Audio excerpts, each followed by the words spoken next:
மணப்பெண்ணின் பிரத்யேகமான திருமணம் விவாஹா தி சென்னை சில்க்ஸ்.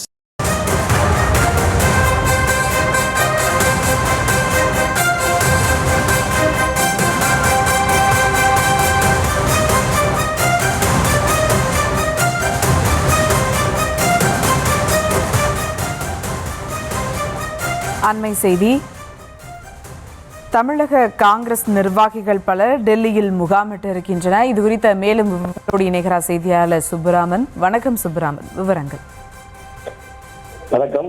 2026 சட்டமன்ற தேர்தலுக்கு திமுக கூட்டணியில் இப்போ தற்போது வரை இருந்து வருகிற காங்கிரஸ் தொடருமா என்ற ஒரு கேள்வியானது எழுந்திருக்கிறது. ஏனென்றால் திமுக 25 சட்டமன்ற தொகுதிகளை மட்டுமே ஒதுக்க முடியும் என்று கூறிவிட்டதாக மேலிட பொறுப்பாளர் கிறிஸ் ஜோரங்கர் பேட்டி அளித்திருந்தார். அதை செல்வப்பிரதையும் கூறியிருந்தார். இந்த நிலையில்தான் இந்த கூட்டணி குறித்து முடிவெடுக்க இன்னும் ஒரு 2-3 நாட்களுக்குள் இந்த கூட்டணி குறித்து முடிவெடுக்க வேண்டிய கட்டாயத்தில் திமுகவும் காங்கிரசும் இருக்கிறது. குறிப்பாக காங்கிரஸ் ராஜ்யசபா சீட் கேட்கப்பட்டிருப்பதாகவும் அப்படி சீட் ஒதுக்கப்படும், அதாவது 25 சட்டமன்ற தொகுதிகள் கூடுதலாக ஒரு ராஜ்யசபா சீட் ஒதுக்கப்படும் என்று திமுக தரப்பிலிருந்து தெரிவிக்கப்பட்டதாகவும், ஆனால் காங்கிரஸ் தரப்பிலிருந்து எங்களுக்கு கூடுதல் தொகுதிகள் வேண்டும் என்று தொடர்ந்து கேட்டு வருகிறார்கள். ராஜ்யசபா வேட்பாளர்களை அறிவிக்க வேண்டிய நிலையில் திமுக இருக்கிறது. காங்கிரஸ் உடனடியாக இது குறித்து முடிவெடுக்க வேண்டும் என்ற ஒரு நிலையில் காங்கிரசும் தள்ளப்பட்டிருக்கிறது. குறிப்பாக இன்று மாலை வரை திமுக காங்கிரசுக்கு கெடு விதித்திருப்பதாக தகவல் சொல்லப்பட்டது. இந்த நிலையில்தான் தமிழ்நாடு காங்கிரஸ் கமிட்டியை சேர்ந்த பல்வேறு நிர்வாகிகள் குழுக்களாக ஒவ்வொரு குழுக்களாக டெல்லி சென்று ராகுல் காந்தி, மல்லிகார்ஜுன கார்கேவை சந்திக்க இருக்கிறார்கள்.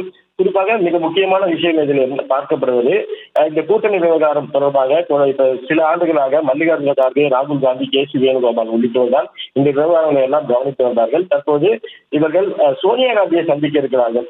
ஏனென்றால் குறிப்பாக அதாவது ஒரு சில ஆண்டுகளுக்கு முன்பாக சோனியா காந்தி தான் இந்த கூட்டணி விவகாரம் உள்ளிட்ட சீட் உள்ளிட்ட விவகாரங்களில் தலையிட்டு அவர் முடிவெடுத்து வந்தார். சில ஆண்டுகளாக அவர் இதெல்லாம் ஈடுபடாத தற்போது சோனியா காந்தி இந்த தமிழ்நாடு காங்கிரஸ் கமிட்டி நிர்வாகிகள் அணுக இருப்பதாக சொல்லப்படுகிறது. ஏனென்றால் தமிழ்நாடு காங்கிரஸ் கமிட்டியில் இருக்கக்கூடிய இந்த சட்டமன்ற உறுப்பினர்கள், நாடாளுமன்ற உறுப்பினர்கள் எல்லாம் நாம் திமுக கூட்டணியிலே தொடரலாம் என்று அவர்கள் ஒரு தகவலை மேலிடத்திற்கு தெரிவித்திருக்கிறார்கள். இந்த நிலையில்தான் சோனியா காந்தியை சந்தித்து இதை அழுத்த திருத்தமாக வலியுறுத்துவதற்காக டெல்லியில் முகாமிட இருப்பதாக தகவல் வெளியாகி இருக்கிறது. குறிப்பாக இன்று இரவிலிருந்து அவர்கள் டெல்லி சென்று நாளை அவர்கள் மேலிடத்தை சந்திக்க வாய்ப்பிருப்பதாக சொல்லப்படுகிறது. குறிப்பாக இன்னும் ஒரு 2 நாட்களுக்குள் இந்த கூட்டணி என்பது இறுதி செய்யப்பட வேண்டும் என்ற ஒரு கட்டாயத்தில் இரு கட்சிகளுக்கும் இருப்பதால் இந்த முடிவானது தமிழ்நாடு காங்கிரஸ் கமிட்டியுடைய நிர்வாகிகள் எடுத்திருப்பதாக சொல்லப்படுகிறது. குறிப்பாக ஒவ்வொரு குழுக்களாக, அதாவது ஒரு குழுவிற்கு அதாவது காங்கிரஸ் கமிட்டியில் ஏற்கனவே பல குழுக்கள் இருக்கிறது.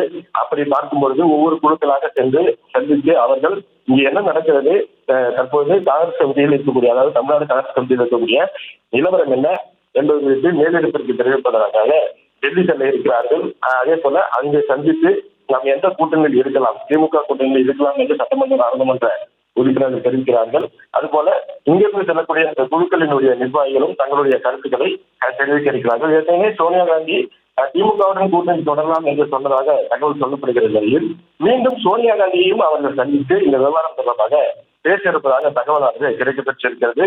குறிப்பாக பொதுச் செயலாளர் கே.சி. வேணுகோபால், அதே போல மேலிட பொறுப்பாளர் கிறிஸ் ஜோரங்கர் உள்ளிட்டோர் இன்று தமிழ்நாடு வர இருப்பதாக தகவல் சொல்லப்படுகிற நிலையில் இங்க இருக்கக்கூடிய நிர்வாகிகள் டெல்லி செல்ல இருப்பதாக வரக்கூடிய தகவல்கள் பெரும் ஒரு பரபரப்பை ஏற்படுத்தியிருக்கிறது. குறிப்பாக இன்னும் ஒரு 2 நாட்களுக்குள் இந்த கூட்டணியை முடிவெடுக்க வேண்டிய நிலையில் இருப்பதால் காங்கிரஸ் கமிட்டி அதிரடியாக இந்த நிர்வாகிகள் இந்த முடிவெடுத்து டெல்லி செல்ல இருக்கிறார்கள். அங்கு சென்று தலைவர் மல்லிகார்ஜுன கார்கே, எதிர்கட்சி தலைவர் ராகுல் காந்தி, அதே போல சோனியா காந்தியை சந்தித்து இந்த விவகாரம் தொடர்பாக பேச இருக்கிறார்கள்.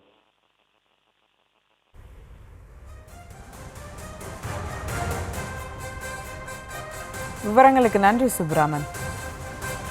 மணப்பெண்ணின் பிரத்யேகமான திருமணம் விவாஹா தி சென்னை சில்க்ஸ்.